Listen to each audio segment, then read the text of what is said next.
ملګرو دا بالکل د پاکستان طرح صورتحال دی. دغه ګرد عوام دي لکه باچهي چې واده ته په لاس ورکړي، دغه عوام نو دا طرح دي لکه میږ، مطلب نه غږ نشي کولی، او حکمران چې دی هغه دی نایله دی، دغه دی د عوام په پسې دی.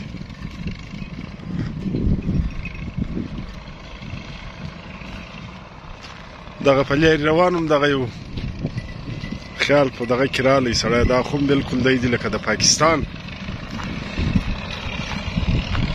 هغه دی هغه محترم دی پر باچهي ناست دی. آیا عوام دي؟ عوام ګردی دی لکه میږ، یو هم د خپل حق دپاره ناره نشي کولی.